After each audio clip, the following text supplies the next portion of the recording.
Ministry of defence சமீபத்தில் இந்தியாவோட sanctioned squadron ஸ்ட்ரென்த்தை 42லேருந்து 50 மாற்ற போகிறாங்க அப்படின்ற செய்தின்றது இப்போது பெரிய நியூஸாக இருக்குது. இதுவரைக்கும் இந்தியாவோட வரலாற்றில் அதிகபட்சமாக இந்தியாவோட விமானப்படை வைத்திருக்கக்கூடிய ஃபைட்டர் ஜெட்ஸோட ஸ்குவாட்ரன் எண்ணிக்கை 42 மட்டும்தான் இருந்துச்சு. அதற்கு மேலே அவங்களுக்கு சாங்ஷன் கிடையாது. பட் இப்போது அதை 50 மாற்றிருக்காங்க.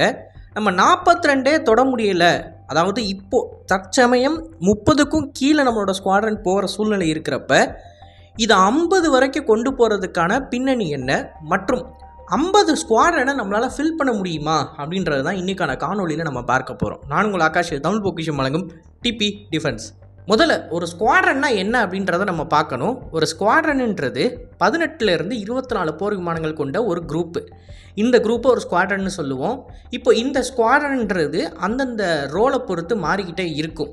நம்பர் ஆஃப் ஏர்க்ராஃப்ட்ஸ் இந்த ஸ்குவாட்ரன்ன்றது இப்போ US air force, Pakistan air force, Indian air force இவங்கெல்லாம் எப்படி இந்த ஸ்குவாட்ரன்ஸை கவுண்ட் பண்ணுவாங்க அப்படின்னா, என்ன ஏர்க்ராஃப்ட்டு, அதோட டைப் என்ன, அதோட ரோல் என்ன அப்படின்றத பொறுத்து 16 ஏர்க்ராஃப்ட் இருந்தால் ஒரு ஸ்குவாட்ரனு, இல்லை சில சமயங்களில் 24 ஏர்க்ராஃப்ட் இருந்தால் ஒரு ஸ்குவாட்ரன் அப்படின்னு சொல்லி இதை வேரி பண்ணிக்கிட்டே இருப்பாங்க.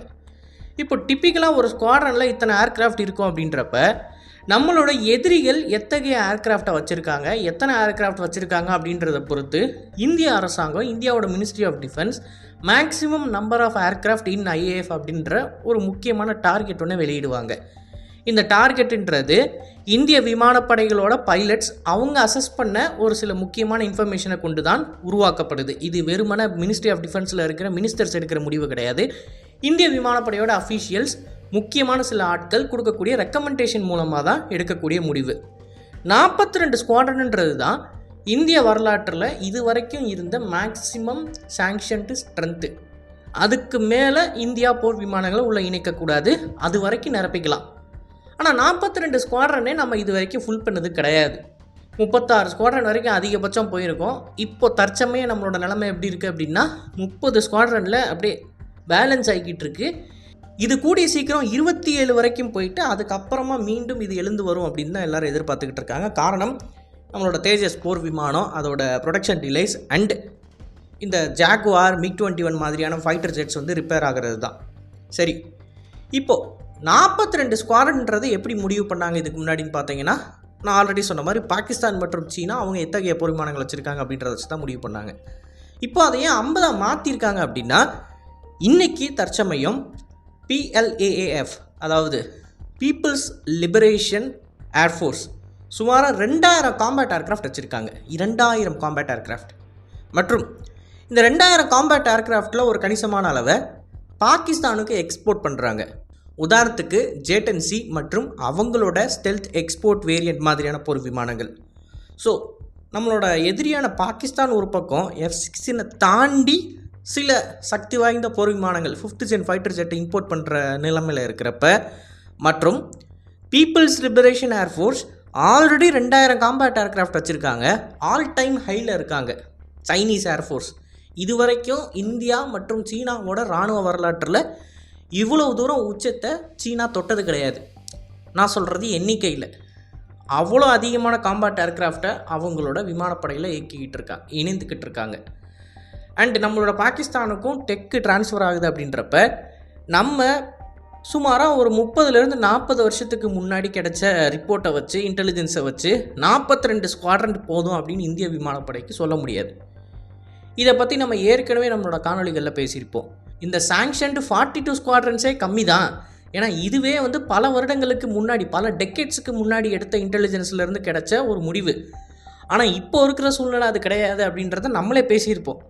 அதுபடி தான் இப்போ மினிஸ்ட்ரி ஆஃப் டிஃபென்ஸ் என்ன பண்ணியிருக்காங்க அப்படின்னா, 42 ஸ்குவாட்ரன்ன்றது பத்தாது, இதை அதிகப்படுத்தணும். இந்தியாவோட எதிரிகள் பலமாகிக்கிட்டு இருக்கிற சூழ்நிலையில் இந்தியாவும் பலமாக வேண்டிய சூழ்நிலை இருக்குது அப்படின்றத புரிஞ்சுக்கிட்டாங்க. சரி, இப்போது 30 ஸ்குவாட்ரனில் பார்டரில் இந்திய விமானப்படை நின்றுக்கிட்டு இருக்குது. ஏதாவது ஒரு 4 விமானம் கிராஷ் ஆச்சு அப்படின்னா இந்த ஸ்குவாட்ரன் எண்ணிக்கை வந்து கம்மியாகும். ஏன்னா இந்தியாவோட இன்டேக் கம்மியாக இருக்குது, நம்ம ப்ராடக்ட்ஸோட எக்ஸ்பைரி டேட்டு நெருங்கிக்கிட்டு இருக்குது.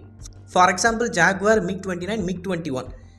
ஸோ இந்த சூழ்நிலையில் ஆட் பண்ணுற லெவலுக்கு நம்மக்கிட்ட ஃபைட்டர் ஜெட்ஸ் இருக்கா அப்படின்ற கேள்வி பார்த்தீங்க அப்படின்னா இருக்குது. ஆனால் அதற்கு இந்திய அரசாங்கம் ஒரு சில முனைப்புகளை எடுத்தாகணும். For example Tejas mark 1. Tejas mark 1 ஏர்க்ராஃப்ட்ன்றது MiG-21 அண்ட் ஜாகுவார் ரக போர் விமானத்தை ரீப்ளேஸ் பண்ணுறதுக்கு கொண்டு வர ஒரு போர் விமானம். இந்த போர் விமானம் மட்டுமே அடுத்து நம்மளோட ஸ்குவாட்ரன் ஸ்ட்ரென்த்தை அதிகப்படுத்துறதுக்கு போதுமா அப்படின்னு கேட்டிங்கன்னா கிடையாது. நம்ம அந்த விஷயத்தை புரிஞ்சுக்கணும். 42 ஸ்குவாட்ரனுக்கு மேலே நம்ம போகணும் அப்படின்னு நினைக்கிறப்ப அதை தேஜஸ் மார்க் 1 வச்சு மட்டுமே நடத்த முடியாது. ஈவன் தான் அந்த ஏர்க்ராஃப்டை நம்ம இப்போ ஸ்டேபிளாக ப்ரொடியூஸ் பண்ண ஆரம்பிச்சிட்டோம்னாலும் தேஜஸ் மார்க் 2ன்றது இந்த இடத்துல நமக்கு தேவைப்படுது. ஏன்னா தேஜஸ் மார்க் 2ஓட ரேஞ்ச், பெய்லோட் மற்றும் அதோட ஏவியானிக்ஸ் இது எல்லாமே தேஜஸ் மார்க் 1 விட பல மடங்கு அட்வான்ஸ்டாக இருக்கும்.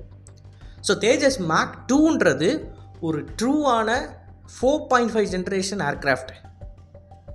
ரஷ்யன்ஸோட 4.5 ஜென்ரேஷன் ஏர்க்ராஃப்டை நேட்டோ கண்ட்ரியில் இருக்கிற ஒரு ஏர்க்ராஃப்டால் தடுத்து நிறுத்த முடியும் அப்படின்னா அது ஸ்வீடனோட சாப் கிரைப்பன் அந்த சிங்கிள் இன்ஜின் ஏர்க்ராஃப்டால் அதை தடுத்து நிறுத்த முடியும். அதே மாதிரி 4.5 ஜென்ரேஷனில் கிரைப்பன் அளவுக்கு பெர்ஃபார்மன்ஸ் இருக்கக்கூடியது தான் இந்த தேஜஸ் மார்க் 2. ஸோ தேஜஸ் மார்க் 2 வச்சு தான் நம்ம 42 ஸ்குவாட்ரனுக்கு மேலே புஷ் பண்ணணும். தேஜஸ் மார்க் 1ன்றது நம்மக்கிட்ட ஆல்ரெடி பழசாக இருக்கக்கூடிய விமானங்களை ரீப்ளேஸ் பண்ணுறதுக்கு தான் வருது. அது ஒரு ரீப்ளேஸ்மெண்ட். அதை வச்சு நம்மளோட ஸ்டாக் பைல்ஸை ஏற்ற முடியாது. ஸோ தேஜஸ் மார்க் 2 சரியான நேரத்தில் பறக்க வைக்கிறது அப்படின்றது இந்த இந்திய அரசாங்கத்தோட கையில் தான் இருக்குது. இந்துஸ்தான் ஏரோநாட்டிக்கல் லிமிடெட் DRDO கூட இணைந்து அவங்களுக்கு தேவையான ஃபண்டிங்கை கொடுத்து அவங்கக்கிட்ட இருக்கக்கூடிய பிரச்சனைகளை சால்வ் பண்ணால் மட்டும்தான் இது நடக்கும். அண்ட் தேஜஸ் மார்க் 2 மட்டுமே வச்சுக்கிட்டு நம்மளால் இந்த 42 ஸ்குவாட்ரன்லேருந்து 50 ஸ்குவாட்ரனை பில்ட் பண்ண முடியுமான்னு கேட்டிங்கன்னா கிடையாது. நமக்கு AMCA அப்படின்ற 5ஆம் தலைமுறை போர் விமானம் இந்த இடத்துல தேவைப்படுது. So Tejas mark 2, AMCA and last but not least TEDBF இந்தியாவோட ஹெவி ஃபைட்டர் ஜெட் 4.5 ஜென்ரேஷனில் வந்து நம்மக்கிட்ட இப்போ லைட் ஏர்க்ராஃப்ட் ஒன்று இருக்குது. அதான் தேஜஸ் மார்க் 2. பட் சுக்காய் மாதிரி ஹெவியான ஒரு ஸ்பெஷல் பர்பஸ் ஏர்க்ராஃப்ட் ஒன்று வேணும் அப்படின்னா அதுதான் TEDBF. இன்னும் நான் க்ளோஸர் கம்பேரிசன் கொடுக்கணும் அப்படின்னா ரஃபேலோட ஒப்பிடலாம் TEDBF.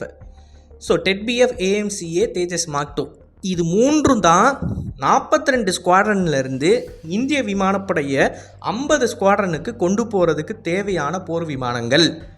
ஏற்கனவே நம்மக்கிட்ட இருக்கிற சுக்காய் Su-30 MKAஸை நம்ம லோக்கலாக நாசிக் ஃபெசிலிட்டியில் மேனுஃபேக்சர் பண்ணியோ இல்லை அப்படின்னா நம்மக்கிட்ட இருக்கக்கூடிய தேஜஸ் மார்க் 1 ஏர்க்ராஃப்டை மேனுஃபேக்சர் பண்ணியோ 42லேருந்து 50 ஸ்குவாட்ரனுக்கு போக முடியாது. அது உண்மையான ஸ்ட்ரென்த் இல்லை. ஸோ இந்த காணொலியில் நான் சொன்ன விஷயங்களை பற்றி நீங்கள் என்ன நினைக்கிறீங்க அப்படின்றத மறக்காமல் கமெண்ட்ஸில் பதிவிடுங்க.